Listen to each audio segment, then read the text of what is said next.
Bismillahirrahmanirrahim. Assalamualaikum warahmatullahi wabarakatuh. Alhamdulillahi rabbil alamin.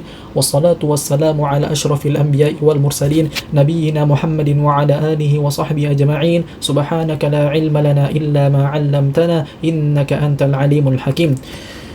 Amma ba'du. Alhamdulillah, kembali kita melanjutkan pembahasan kita dari kitab Tuhfatul Wusabiyah, yang mana pada hari ini kita akan membahas rangkuman atau kesimpulan dari pertemuan yang lalu, yang dimana pertemuan yang lalu kita membahas alamatul ismi, yaitu ciri-ciri isim. Tapi sekarang kita akan membahas kesimpulannya, ya, supaya agar bisa mudah untuk difahami. Di sini ada alamatul ismi, yaitu ciri-ciri isim atau tanda-tanda isim. Dia terbagi menjadi 4, ya. Yang pertama ada al-khafdu atau al-jar, kemudian yang kedua at-tanwin, kemudian yang ketiga dukhulul alifi wal lami, kemudian yang keempat dukhulu harfi min hurufi al-khafdi awil jar. Kita bahas satu-satu. Al-khafdu atau al-jar. Jadi al-khafdu ini merupakan istilah orang Kufi. Adapun al-jar ini merupakan istilah orang Basrah. Jadi al-khafdu atau al-jar, dia adalah ibaratun 'anil kasrati allati tahdutsu 'inda dukhuli 'amil al-khafd au manaba 'anha. Jadi dia adalah ungkapan dari kasrah yang terjadi ketika masuknya amil, atau bahasa atau terjemahan lepasnya kita bilangnya penyakit, ya. Ketika masuknya penyakit yang membuat itu khafat, ya. Jadi khafat ini adalah kasrah, yang membuat dia kasrah, ya, atau yang menggantikan darinya. Misalnya kita contohkan, ya. Kita contohkan nahwu marartu, ya, marartu bi Zaid. Nah, marartu bi Zaidin, bi Zaidin. Maka ini merupakan khafat. Kenapa kita bilangnya khafat? Ya, karena dia di akhiran katanya, ya, harokatnya kasroh, ya. Semoga jelas, ya. Jadi ya, khafat itu kasroh, ya. Nih, kasroh. Semoga bisa dipahami. Jadi ya, kita ulangi lagi, ya, supaya lebih jelas. Khafat itu adalah ungkapan dari kasroh yang dimana terjadi ketika masuknya penyakit yang membuat dia itu hurufnya khafat, ya, atau kasroh. Khafat itu kasroh istilah lainnya. Au mandaba anha, atau yang menggantikan darinya. Contoh tadi maratu bi Zaidin. Nah, maka kita kasrohkan di akhir kata karena kemasukan dengan huruf khafat atau huruf jar, sehingga pasti setelahnya itu dia menjadi kasroh. Dan juga, ya, adanya khafat ini, adanya kasroh ini merupakan tanda-tanda isim, ya. Selama antum melihat, ya, akhir dalam sebuah kata itu khafat atau jar atau juga kasroh istilahnya, ya, maka antum hukumi dia adalah isim. Dan khafat atau jar ini tidak akan pernah masuk di fi'il. Semoga bisa dipahami. Sekarang, ya, kita membahas at-tanwin, ya. At-tanwin itu adalah nunun, ya, nunun zaidah sakinah tulhaqu akhirul ismi fil lafzi au tufariqu fil khatti. Ya, dia adalah nun tambahan yang dia diletakkan di akhir isim di dalam sebuah lafaz, dan dia dipisahkan di dalam penulisan. Ya, contoh supaya lebih jelas, ya. Contoh Zaidun. Nah, maka tanwin ini, ya, tanwin adalah yang ini. Bentar, kita rapikan.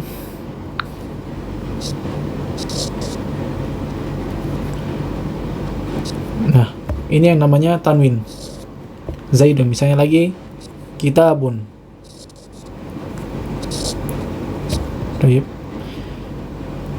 Kitabun. Maka ini yang dinamakan dengan tanwin. Jadi dia adalah nun tambahan yang dia diletakkan di akhir isim, dan dia ditulis di lafaz dan dipisahkan di qad, ya, di dalam penulisan. Tayyib. Semoga bisa difahami. Dan tanwin ini tidak akan pernah masuk kecuali pada isim, ya. Dan dia tidak akan pernah masuk di fi'il, ya, ingat baik-baik. Jadi tanwin ini tidak akan pernah dia berada di fi'il sampai kapanpun, tidak pernah. Semoga bisa difahami, ya. Kemudian kalau antum, ya, melihat adanya tanwin dalam suatu kata, maka antum hukumi dia adalah sebagai isim, ya. Sekarang kita masuk yang ketiga, ya. Di antara tanda-tanda isim adalah dukhulul alifi wal lami, ya. Masuknya alif dan lim. Masuknya alif dan lam. Contoh, ya, kita buat contoh. Jadi sini kita langsung contoh aja. Nahwu, contoh misalnya al-kitabu. Nah, kapan ketika antum melihat ada alif sama lam, maka antum pastikan dia adalah isim, ya. Dan alif lam ini tidak akan pernah masuk kecuali hanya pada isim saja. Dan dia tidak akan pernah masuk di fi'il. Tayyib. Jadi alif lam ini tidak akan pernah masuk di fi'il. Bayangkan alif lam mim ini hanya masuk di isim. Kemudian kita contohkan lagi supaya lebih jelas lagi. Selain al-kitabu, al-qalamu misalnya. Al-qalamu. Nah, maka ini ketika ada alif lam maka dia isim. Tayyib. Dan dia perlu diperhatikan, dia tidak bisa ditanwin. Ya, jadi ketika antum mengucapkan al-kitabun, maka ini salah, ya, karena dia ada alif lam, ya. Ketika ada alif lam maka tanwin itu dihapus. Tayyib. Jadi kita menyebutnya dengan al-kitabu, tidak boleh dengan al-kitabun. Tayyib. Semoga jelas sampai sini. Sekarang kita masuk ke tanda-tanda isim yang keempat. Dukhulu harfi min hurufi al-khafdi awil jar. Masuknya huruf dari huruf-huruf khafat atau jar. Kita ulangi lagi, khafat ini merupakan istilah dari orang-orang Kufi. Adapun al-jar ini merupakan istilah orang Basrah. Namun yang masyhur di kalangan kita, ya, adalah huruf jar. Ya, jadi yang masyhur di kalangan kita adalah huruf jar. Tayyib. Huruf-huruf jar, ya, atau khafat, dia ada min, an, ala, fi, rubba, al-ba'u, al-kafu, al-lam, wawul qasam, ba'ul qasam, ta'ul qasam. Nah, sekarang kita bahas contohnya. Contoh, kharajtu minal baiti. Kharajtu minal baiti. Nah, di sini kita melihat ada huruf khafat. Tayyib. Ini adalah huruf khafat. Ketika kita melihat huruf khafat, maka pasti setelahnya merupakan isim, tidak mungkin fi'il. Tayyib. Kemudian yang kedua, huruf-huruf khafat, ya, dari huruf-huruf khafat yang kedua adalah an, ya, an. Tayyib. Karena sini belum membuatkan, ya, contoh an.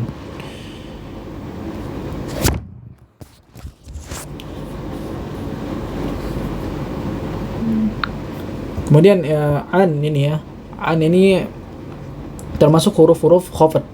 Ana contohkan, ya, karena di sini ana belum membuat contohnya, ana buat yang misalnya di surat An-Naba. Ya, jadi amma yatasaalun 'anil nabail 'azim. Baik. Sini 'anil nabail 'azim.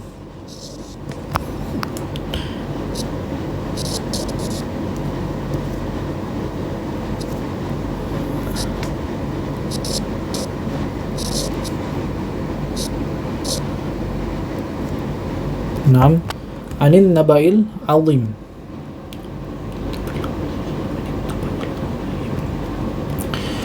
Di sini ada an. Ya. An ini termasuk huruf khafat atau huruf jar, maka setelahnya pasti adalah isim, tidak mungkin fi'il. Ya. Kemudian di antara huruf-huruf khafat lainnya adalah ilah. Maka sini adhabu ilal masjidi. Maka setelah ilah pasti adalah isim. Kemudian di antara ada al-kitabu alal maktabi. Ya, sini ada ala maka setelahnya pasti isim. Kemudian al-ilmu al-qalamu fil maktab atau fil maktabi. Nah, fi maka di sini adalah huruf-huruf khafat atau huruf-huruf jar. Maka pasti setelahnya merupakan isim. Demikian juga rubba rajulin karimin laqitu, ya. Jadi rubba ini merupakan huruf khafat juga, ya. Maka pasti setelahnya dia adalah merupakan isim. Tidak mungkin tidak. Jadi dia tidak mungkin setelah rubba ini adalah fi'il. Baik. Kemudian marartu bi Zaidin. Nah, di sini huruf khafatnya adalah bi, ya, huruf ba. Maka pasti setelahnya isim. Kemudian Zaidun kal asadi. Nah, di sini huruf kaf. Kemudian al-malu li Zaid. Al-malu li Zaidin. Baik. Di sini huruf lam merupakan huruf khafat. Maka pasti setelahnya adalah isim. Kemudian wallahi la ajtahidanna.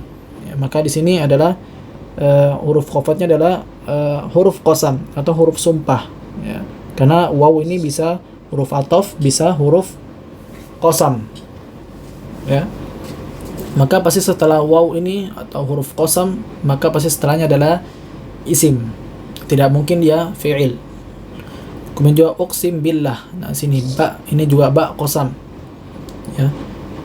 Ya, ba yang dimana maknanya adalah sumpah, maka setelahnya pasti merupakan isim. Kemudian yang terakhir tallahi, yang di sini huruf qasamnya adalah ta, maka setelah ta pasti merupakan isim. Baik. Semoga jelas sampai sini, ya.